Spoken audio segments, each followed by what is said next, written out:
dream is that Villa Libertad is an example to what anyone can do. Tell me a story, Marinella. Once upon a time, there was one donkey on Panarea. Her name was Lulu, but she was a very lonely donkey. So I thought I'd get Marinella to keep Lulu company as a gift for my goddaughter. Then came Marinella, and who was to guess? Marinella was pregnant, and then she had Poncho, a Poncho. And then there were 3 donkeys, Marinella, Poncho, and Lulu. And I thought it would be good to have the donkeys to carry materials up to the villa. Little did I know, donkeys are lazy asses. But they are good in the way that they're very efficient compost makers. They eat all the growth and make compost. There's also a story that their ears are very good for attracting the energies and transferring it to the earth. I don't know how much I buy into that, but that's biodiversity. That's what I believe in. It was just to save a ruin basically in the beginning, because I stumbled upon it walking around the island some 18 years ago and researched who it belonged to and managed to buy it, and it started there. We had no idea what to do with it, but When conserving. Derek bought this place 18 years ago, people were laughing always at him, and they thought he was crazy. And now the island comes here just to get away from town, which is already nice. So for them, this is even more peaceful, and they appreciate it. And thanks to the people on the island, we are allowed to have the donkeys. Yeah. Because that was a big deal. And it's a blessing in disguise that it is so hard to get to, otherwise it would never be quite what it is. Yeah. If people could drive here, then this whole area would be developed. But because you can't drive here, the land doesn't have quite the value that it does in town. And it is a reserve, so to have a house inside a reserve is a blessing as well. It does limit us to what we can do, but we're happy to have those limits if it stops other people developing the land. Yep. Panarea is a paradise, and this is just a little piece of it. We got married here. Derek was afraid that no one would come to the wedding, so he invited the whole town, and the whole town came, and it was like 180 people. For about a week beforehand, every time I was driving through town, I said, "You coming to our wedding? Yeah, we're getting married up at the villa. Yeah, you coming? You're coming?" And Yeah. I didn't think anyone would come, and what a surprise that was.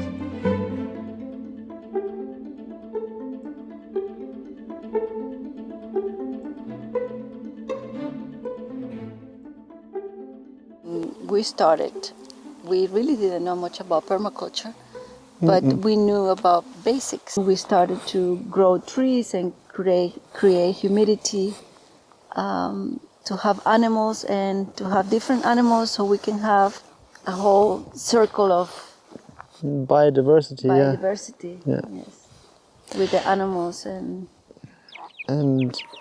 even just the different birds that we have, the chickens and the ducks and guinea fowl, even the turkey, they all bring different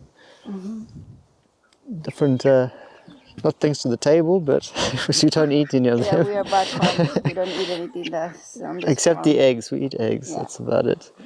But they have their own job in nature. The ducks eat different bugs as the chickens do, and they keep They're pest control, they keep the bugs down, the pests. and they're amazing animals. They're just beautiful creatures, and they give life to this place. Yeah. Definitely taken wayward animals like the turtles. Oh yeah, they were brought here, big turtles like this, and they are in the swimming pool, which is just a water container. The dove was an addition from Easter 2 years back. They have a tradition here that they release white doves on Easter. The seagulls at the port started attacking these poor doves who had no way of defending themselves. And our one, he's called Liberty. He flew into a window and stunned himself. I picked him up, put him under my jacket and brought him up to Villa Libertad. And he's lived here happily ever since. And he's made friends with the turkey and he just lives here free. Yeah. And I'm quite surprised the cats don't even seem to bother him. I know, that's another thing. Yeah, they all get along somehow.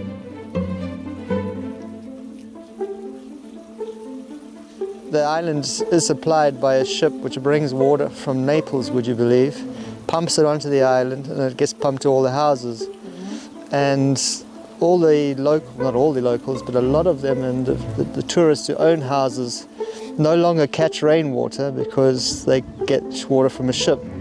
But they don't realize that the water coming off the ship is just so full of toxins, chlorines and metals. Who knows what's in those tanks of the ship.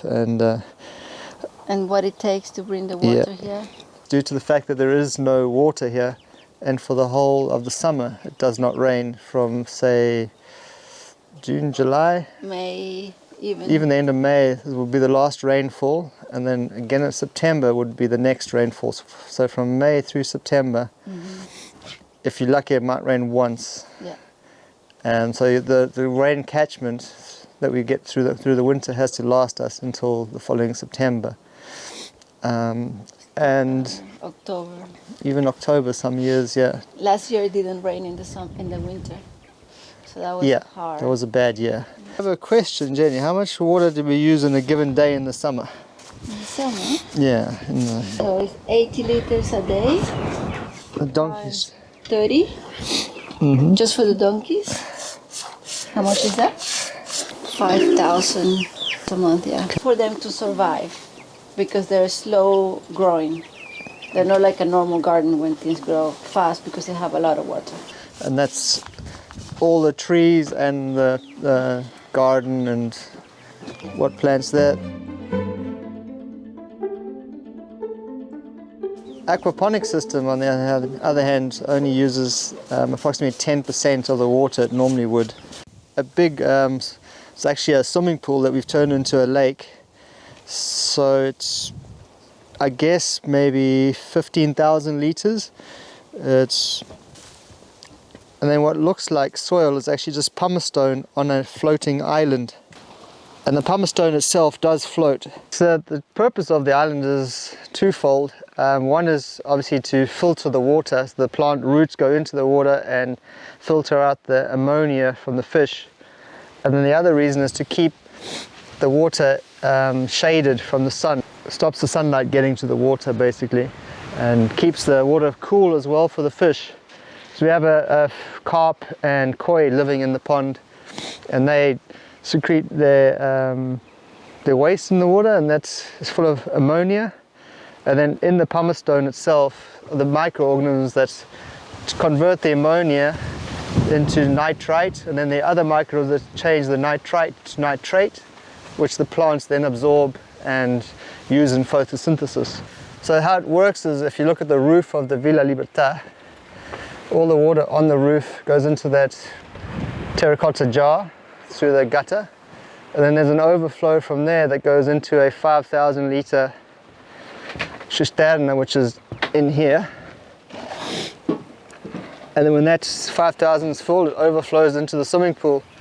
And then when the swimming pool is full, it overflows to another 5,000 litre. Then that one is into another 5,000. And then the end of the cycle, it goes into two 10,000 litre tanks at the very bottom. And then we have a solar panels pumping system that pumps the water up from the two 10,000 litres back to the swimming pool, and then it circulates in the summer. Water coming up to the swimming pool here where the plants are, and then it gravity feeds back down to the 10,000 litre tanks at the bottom. And in total we have approximately 45,000 litres of water storage. Works really well. I was very impressed with aquaponics as a way of saving water and growing plants. Lettuce grow very well, tomatoes love growing in it, and obviously papaya will grow in anything. And even some trees, these are trees growing in there that just seeded themselves in this experimental island.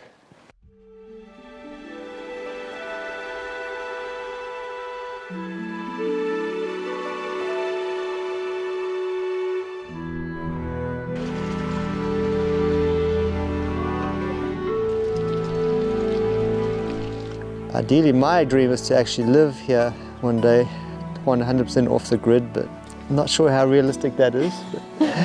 If you don't dream, you never know. Everyone can do their own version of a Vida Libertad. Just try and get more and more in tune with nature and try and wean yourself off of fossil fuels and consumption